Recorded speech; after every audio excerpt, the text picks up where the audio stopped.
So corporate wokeness has now gone to extraordinary lengths. They're now apparently at Ikea just making ugly crap. They're just making ugly crap, and if they slap like a bisexual slogan on it, then we are supposed to apparently take seriously their commitment to wokeness. Now, it just seems to me at this point we are living in a world of corporate indulgences. It's like the old school 12th century Catholic indulgences where you go out and you shit up the neighbor's wife, and then you go to church and you're like, well, if you give 1,000 crowns, then everything is good. And you're like, okay, done. Right. So I feel like that is what we have now with corporate America and foreign corporations as well. This idea, like if you pay off the woke, then they will just ignore the fact that you're doing business with like slave labor in China, right? That's what Nike does all the time. Okay, so IKEA has decided to market furniture that not a single human will ever buy. Like not a single human will ever buy this. Okay, so here is an ad for IKEA. This is just hideous. It's just hideous.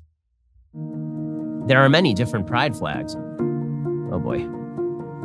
Each flag represents a different identity, which defeats the purpose of a flag. We created IKEA love seats inspired by them. Oh my gosh. So, okay. I'm gonna need to go back and pause on some of these because these are the ugliest couches, and like forget about the politics of it. These are the ugliest couches I have ever seen in my entire life. Like, not to be stereotypical, but I thought that style was at some point required of IKEA. I mean, I don't even think that's just like, it's a business. Shouldn't they have like some, okay, so inspired by the non-binary flag, apparently.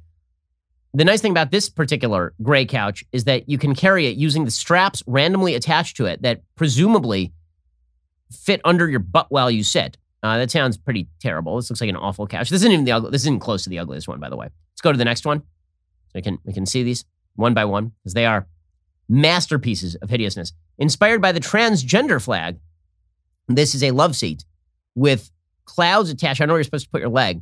And the transgender flag wrapping its way in like weird rainbow formation across the back of the couch. Like this just looks hideously uncomfortable. This is actually one of the least ugly ones.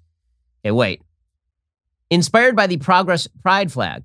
It's a couch covered in flowers. I don't know where you're supposed to sit on this. Remember, a couch is a place for your ass. I don't know where you are supposed to sit on this couch. It is as though a garden took over your couch. Okay, this one is clearly the ugliest. It's almost dystopian in its ugliness. It's a fever dream. Yeah, it's like somebody read the Dr. Seuss book, Hunches and Bunches, and then proceeded to take a heavy dose of LSD and come up with the design for this couch. It is inspired by the bisexual flag, and it says on the pillows, when you change, or to Anne, nobody believes you. Okay, so now it's just a complaint couch.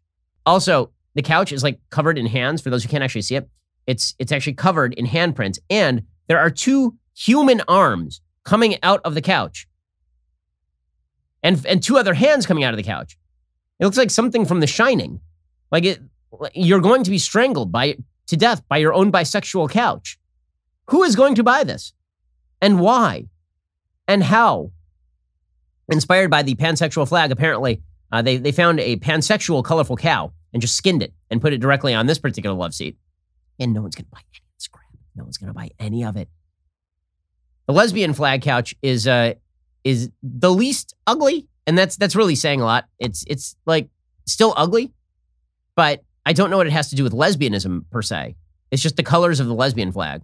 The gender fluid flag looks just like somebody spilled ink all over it.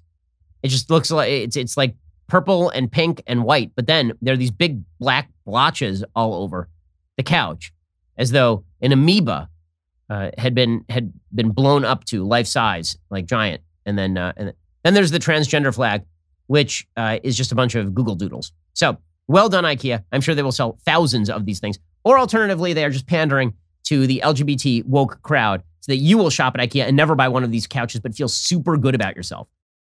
How's this for a title? Ben Shapiro Show subscriber destroys like button with clicks and logic. I'd watch that. Make it happen, gang.